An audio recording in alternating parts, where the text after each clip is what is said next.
PC. Forward. On.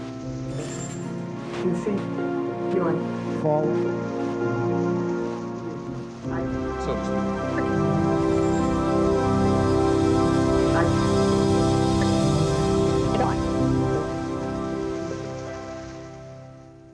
1992 was a year of kings.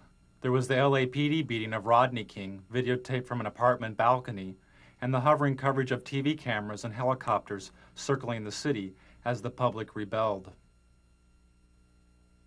It was nearly 25 years after the assassination of Dr. Martin Luther King, and Bill Clinton, a child of the 60s, was campaigning to become commander-in-chief, a king among the contenders. Hold on just a minute. Here's Larry King. Hello? Then there was Larry King, who was anointed as the father of talk show democracy because TV viewers could phone his program and ask the candidates questions on the air. The viewer calls to King's show was seen as a seed of a future TV democracy in which citizens could vote for a candidate or pending legislation by picking up a special remote control and voting yes or no. Taking viewer calls on Larry King's show is TV evangelist Pat Robertson, whose organization, the Christian Coalition, seeks working control of the Republican Party by 1996. I'd like to ask Mr. Robertson two quick questions. One, what he thought about the Bush Quail commercials. Were they effective? Should they have had more family values on them? Also, how can you say you want a party of inclusion when you're so blatantly anti-gay? Behind the scenes and off the air, Robertson's media advisor tells Robertson how to turn around or spin the caller's question. Something like that. You take the one sentence, turn it around, go to the other issue. Remember, you're answering the questions, and you can talk about anything you want to. Well, I am moved. I want a kinder and gentler nation. This Bush campaign phrase was written by spin doctor and speechwriter Peggy Noonan.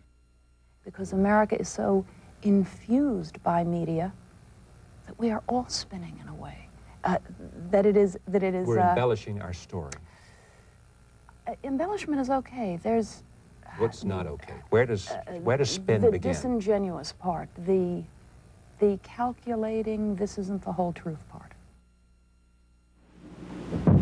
If he tries to corner you on Buchanan, do the same thing, slide off it. Go back to the inclusion. You gotta expand the party, and you gotta bring everybody together. You can't worry about the problems of 1992. You gotta look ahead to 96. Focus on the future. So to speak. PC. Forward.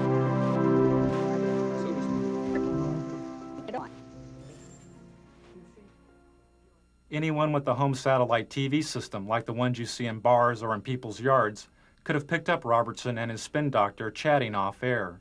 Dish owners are able to receive two types of TV. One is the regular TV programming you normally see on cable or the broadcast networks. Is that Helmstead still the next one? The other type of TV is the satellite feed, in this case the feed of George Bush and Larry King chatting during a commercial break. Kind of weird being seen around the world. Technology. It's amazing. I think Saddam Hussein is watching this very minute.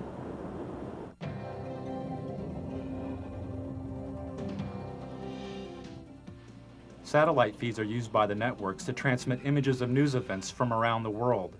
An event covered by the network is transmitted up into space to a satellite. The satellite receives and retransmits the image of the event back down to Earth to the network's headquarters, where the video image is edited and contextualized as television. The home satellite dish owner can watch regular TV, or they can tune in the satellite feed and see the event before it has been packaged by the networks as television. In 1992, I bought a couple of satellite dishes and spent the entire year flipping through the channels looking for feeds. I'd lock onto a satellite and go channel by channel through its transmission, recording the feeds. Then I would move on to the next satellite, and the next one, and the next one. By the end of the year, I'd recorded more than 500 hours of feeds. Don't put a lot of that garbage on it. What is this? Are we on the national Can we turn that off? I don't want to be on national television being discriminated on. We're just turning the camera away from him, so he can be made up. Some of the feed guests knew, and some didn't know, their images were being broadcast, unscrambled and visible, to over 3.5 million dish owners across North America. Those who knew they were being watched attempted to stay out of satellite TV's wide frame. But after spending hours a day inside of a television studio, television had become their home.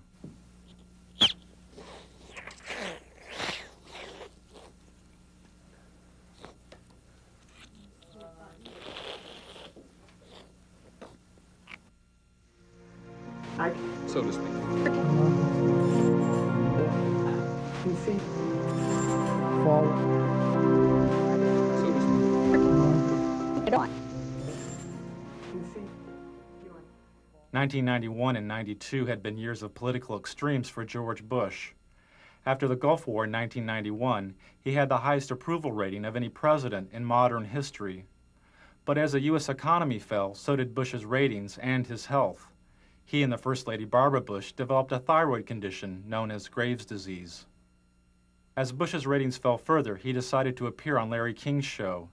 His appearance marked the first time a U.S. president had been on a call-in talk show in over 15 years. You feeling well, by the way? Yeah? Are you feeling well? You're good. Lucky. Running still and played tennis yesterday. What is that disease you had? Crohn's, no, not Crohn's, just thyroid. I don't know what it's got in it. What are they? They drug treat it, right? They could take a drug every single morning, little blue thing, Synthroid or something. And it wasn't hard.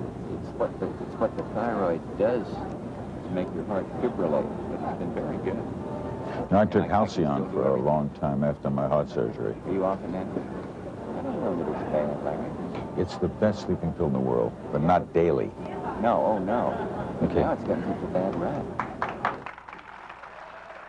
Halcyon had gotten such a bad rap that its product license in Britain was provisionally withdrawn. Some users of the drug complained of amnesia, anxiety, delusions, and hostility. When Bush started the election year, he was taking a sedative during a visit to Japan when he fainted and threw up on the Japanese Prime Minister. For Bush, the image of the event could have been devastating. News stories of Jimmy Carter's fainting created a symbol of a failed president. It haunted Carter throughout his campaign and helped Ronald Reagan reach the White House. The first minute of Bush's fainting episode and the reaction of the frightened dinner guest was not released by the networks and is not seen here. Only this footage after the initial fainting was made public. Newsweek magazine published a story about the event with photographs from the censored Bush fainting episode, but the photographs obscured the view of the president's face. All traces of Bush's nauseating performance would be cleaned up by the White House television crew. Even this mantle photo of Bush's face next to a white baby's blanket may have looked too much like his face in Barbara's white napkin in Japan.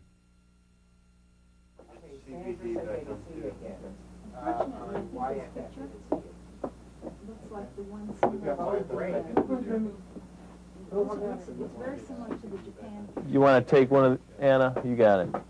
Do whatever you need to do. So to speak. PC. Forward. So to speak. Get on. PC. Forward. This is the White House television studio, the satellite TV hub, which the president used to make news. From the White House studio, Bush would go up on a satellite, give a 5-minute interview with a local news anchor, disconnect, hook up with another local news anchor, give an interview, disconnect, hook up with another one, and do this again and again and again. This type of satellite whistle-stop campaigning is called the satellite tour. This is a technician at the White House hooking up with TV stations in South Carolina and Florida for a satellite tour by Barbara Bush. Channel 4, do you read us in Washington? WYFF. Come in, come in. Remember that every single man, woman, and child in the state of South Carolina awakens to a freer, safer world because of George Bush.